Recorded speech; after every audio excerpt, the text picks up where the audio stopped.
Welcome to the 12 Days of Zentangle and Project Pack number 22. This is day 11. My name is Rick. Hi, I'm Maria. And we are proceeding on this marvelous adventure, and I'm going to use all of my tools, I think, on this. You usually do that, right? I'm sort of a simplifier, but I think you may manage to get them all in there, which is really lovely. Right? And you'll see that Molly and Martha have done 2 of those spiral sections, and I'm going to do 2 of them on this day, and then we're going to shade everything tomorrow. Okay. Now, when I start, I'm looking at this little spiral, and I want the spiral to continue in a little bit more. So I'm going to make that other square, and I like that little extra bit there. Yeah. Okay. Hey, it's important to me. I know that. Okay, with your black 01. Right. And I'm going to follow the same theme that Molly and Martha did in dividing up this spiral section, or this spiral, into sections. And you'll see that little flare at the end. Always nice to have a little flare. Well, it just makes it not a straight line. Yeah. Which anything that makes it not a straight line is really good with me. With you, right? And you'll see that I'm targeting the center of that spiral. So wherever I'm drawing from, I'm just going to bring it towards the center of that spiral. And I like to draw my straight lines towards me, or it's just the way my muscles work. So it's a technique that I've developed, and you may decide that you want to try it both ways. Right. And I'm looking at those as like maybe they're a little bit pronounced. So where it's on the outside edge. You can see that just by doing a little bit of a flare at the end and curving, it gives you a 3D effect, like it's going around the edges. And it doesn't have to be much, just a little bit. And you'll also notice that I'm drawing, I think for the most part, I'm drawing the left line first, because then when I draw the right line and aura it, I'm not covering the line with my pen. Except like that. Except right there. Okay. Okay, so it's a guideline, right? Right. A guideline.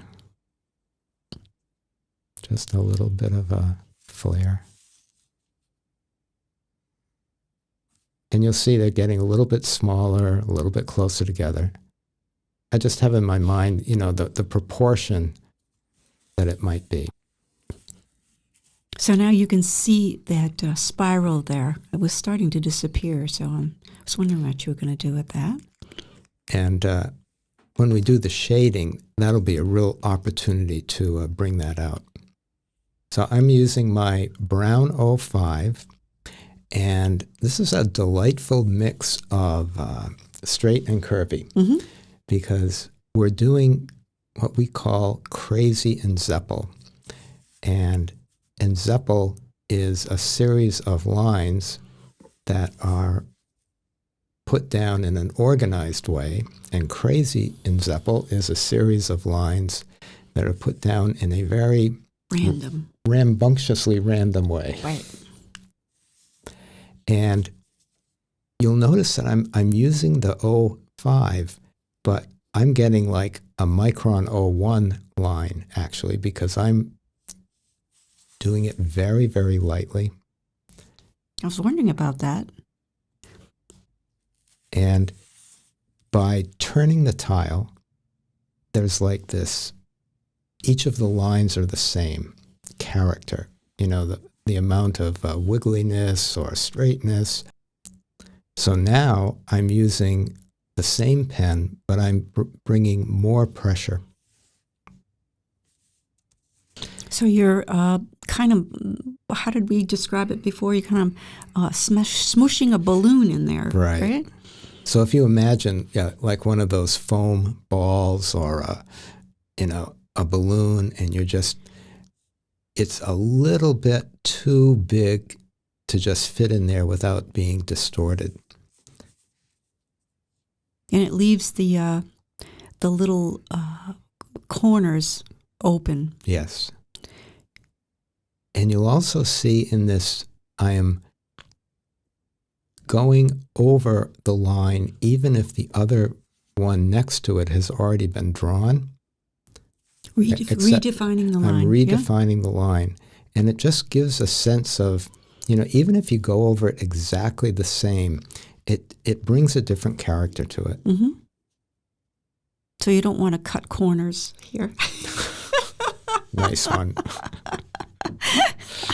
Sorry, I got to take it where I can get it, yeah.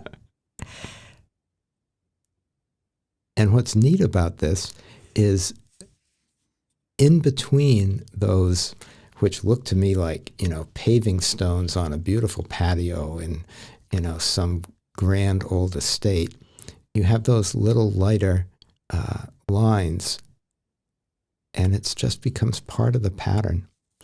Now, one of the things that I think makes Zentangle and Crazy Zentangle so cool are those lines in the corners. And I think a lot of people think, I'm going to just color those in. And it doesn't have the same effect. You can do it, but the effect of Zentangle is leaving those lines open and having that crisscross thing there. So I'm going to show you one whole section here. So I'm capping my brown pen, and I'm getting that lovely ochre color. And now we're going to do a combination of aura and printemps, but it's like printemps backwards. So I'm auraing the element of Zentangle and just going round and round and round all the way into the middle till I run out of space. Again with the spirals, huh? You're sensing a theme here, right? And actually, printemps is all about aura. You're just starting at the center of the spiral and going outwards, auraing the line as you go. And with these gel pens, a light touch is all you need. And they also are, you might even notice this as a automatic pilot thing, but you need to hold them up more upright than a micron. Yeah. Because they're a ballpoint. And ballpoints work better that way. They release the ink better. So you hold it so that it's almost vertical. Which is a real challenge for me for doing these videos, because when I hold it really vertically, you can't see then what all you're you doing, see is my knuckle. Yeah. So isn't that looks cool? really cool. Yeah. And you're going to do that in every one of those sections. Right. So that's a pretty simple lesson right here. Okay. And as I go to the smaller and smaller ones, I'll keep that sense of proportion in mind. And again, just lightly and randomly. And one of the ways to get that randomness is to turn the tile, this way and that. And you'll notice my right hand isn't really moving that much. So once we get that grid down, those Nerf balls or whatever, we'll stuff those in. Hard-boiled eggs. Hard-boiled eggs. Could be anything, right? Right. One of these days, I'm going to have an egg ready for you to smoosh it in there. Without the shell. Right? It's like, it's just fun to watch. Right. I don't do the whole thing on the video, but it is as fun to watch it as you're doing it as it is to watch somebody else do it. And if you just really focus on one line at a time, not thinking about, what time it is, when I'm going to be done, you just sort of watch this beauty unfold on this paper through your hand. And I think that's one of the charms of Zentangle. So as I get to the smaller ones, you know, the little orbs and lines make smaller spaces. And when I go to the bigger ones, we'll do them a little bigger. And again, you'll just, I think, naturally get a sense of what you're doing. And if you think yours doesn't look like mine, well, if we were to meet... I should hope so. If we were to meet, you probably don't look like me either. So there's the same way, there's no reason that your art needs to look exactly like anybody else's. Yet we can all take this sort of inspiration of these ideas and these strings and these explorations and make them our own.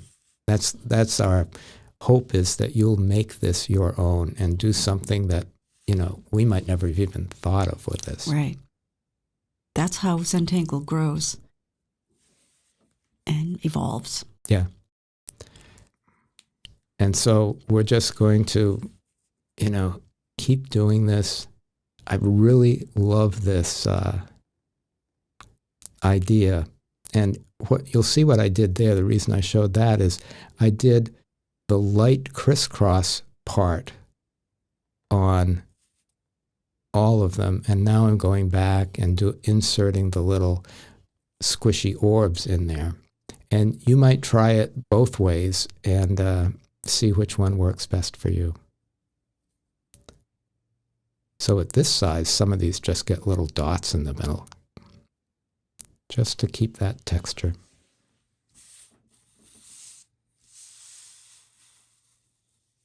Really like how that's looking. And it compares nicely to the one next to it. And now on this section, we're going behind that pod-like creation and the leaves that are next to it.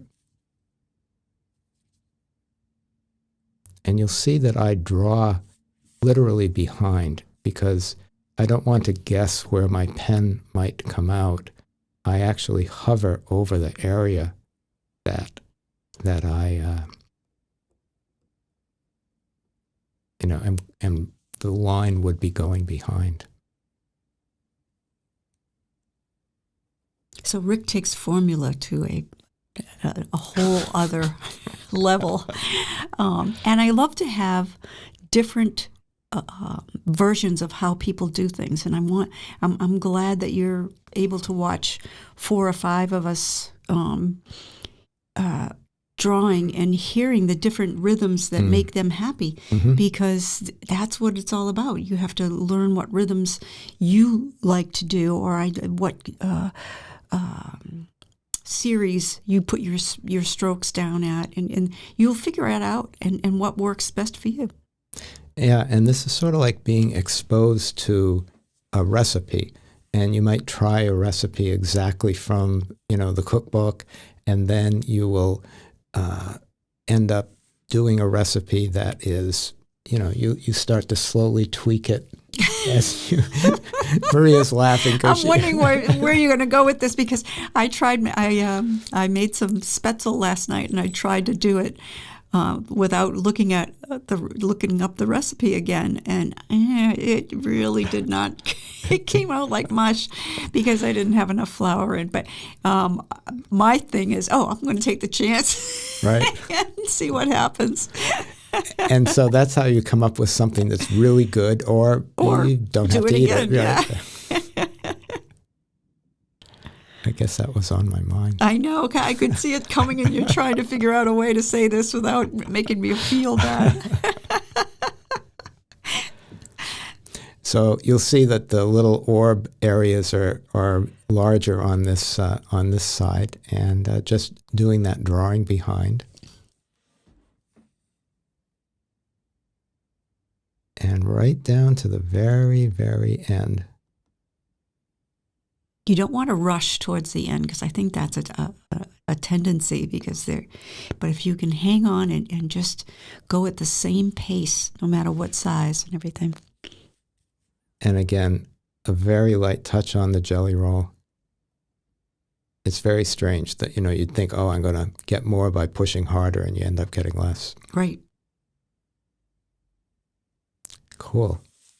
So that is this spiral on one side. And we didn't show it, but you can probably imagine that I've taped, I untaped the ones that Molly and Martha did, and then I taped the back so that, these sections were the same or were stuck together. And again, I'm going to put that little extra curve in there. And I am going to use, again with the black pen, again with the same flare at the end, and then sort of coming a little closer, just having fun with it, and aiming for the center of that, where that curve all comes together, and just staying on one side of the string of that curve. So you'll notice the advantage of the string here is that we're ignoring some of them and using others of them.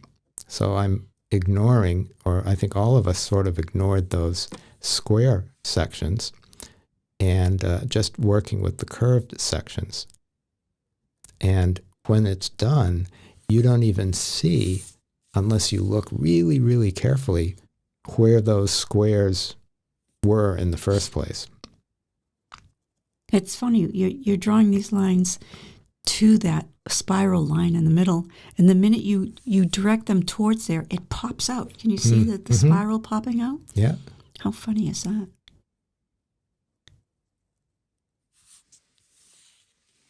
Always turning your tile and, remembering to breathe, remembering just to hold your pen with as much pressure as you need to keep it from running away. Okay.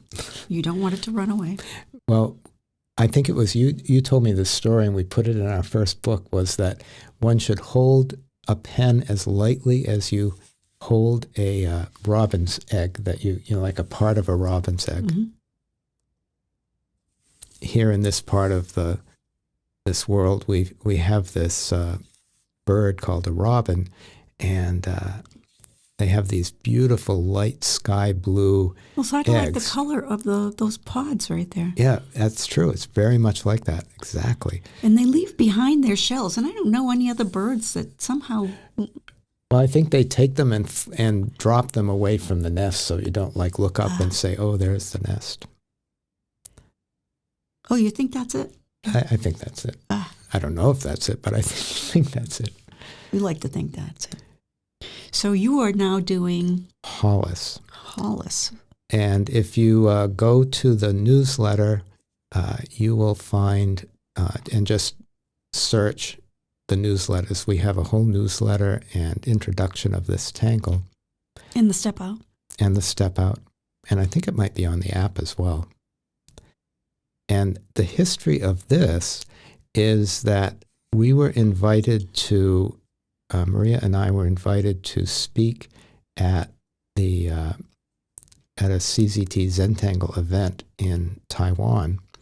And we wanted to bring a tangle that would be resonant with the background of that part of this world. So we were in a museum, and we were looking at pottery from that part of the world, and it had these patterns on it.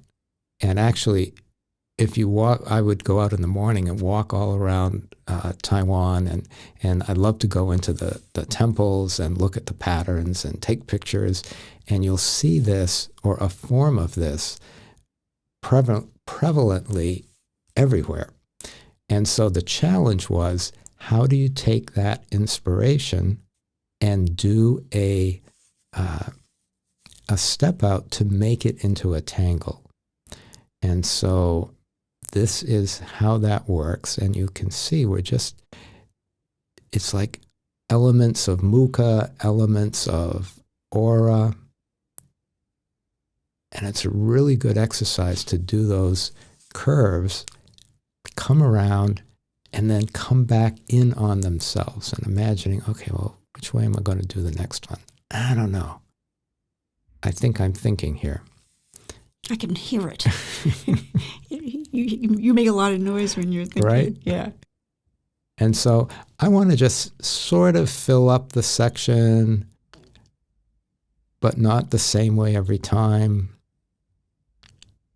And just imagining how these lines would go. And it's a really great exercise. Isn't that beautiful? Mm. And you just do it one curve or spiral. One curve or one spiral at a time. So it's sort of cool because this little spiral here is sort of the same shape of this whole string. Right. So it brings an element of fractal beauty into this, that the shape of the whole thing is part of the pattern on it. If you're not aware of what fractals are, you look it up and find out what kind of place they take in the world around us. Yeah, fractals are absolutely amazing and beautiful patterns. So it would be like, if you look at a maple tree and a piece of broccoli, they have the same shape. But if you cut off a piece of the whole broccoli and look at it, the little bit of it looks like the whole broccoli. Yeah. So that would be an example of fractal. Not the maple tree. Right. Aren't ferns like that too? Ferns are exactly like that. So you can see what we're doing here. We're just finding a curve, and if you want to, you can also use a holobah technique and draw behind. So you have that option to use or not use at your pleasure. And as we get into these smaller ones, these get a little smaller and smaller. Tiny little ones. Right? But the same principle, applies. This is actually really fun, and it's a really, really good exercise for drawing curves and then auraing them. So I'm just imagining where that might go behind that. And then you have a sense of where it would come out. And so there's this takeoff from one side, and then you aura it, and then you aura it all the way back down. And then you alternate one side to the other. And you may come up with other ways to do this. Here I'm again doing a little bit of holobah. Just seeing where that would come in, where it would go out. Turning my tile. And then we'll just fill up these last spaces.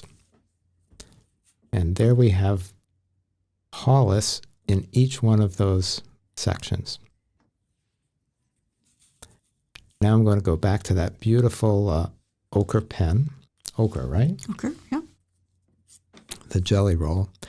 And we're going to put in orbs. And orbs are these, it's a resonant with those orbs that we squished into the Zentangle.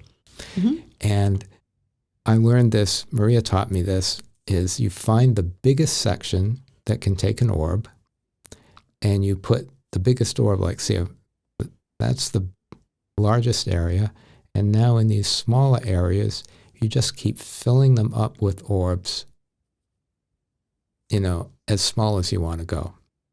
To have this effect. To have this, right. Instead of starting with the small ones, you start with the big ones. We do that in flux, right? Yeah. So it's like we were doing a craft fair once, and there was this booth next to us, and they were selling puzzles, and they were really cool puzzles.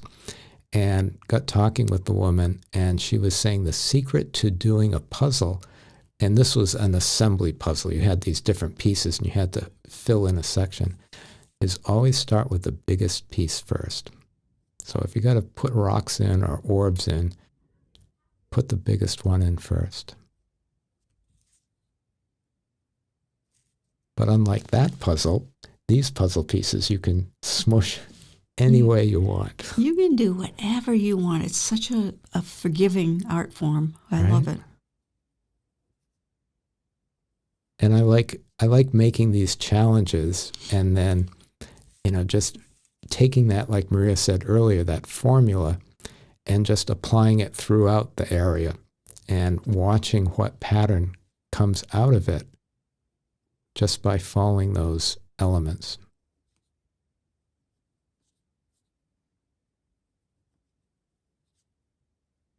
So you can squish, and you can also just leave a section. You don't have to have an orb like there. I just didn't fill those in because they're so tiny.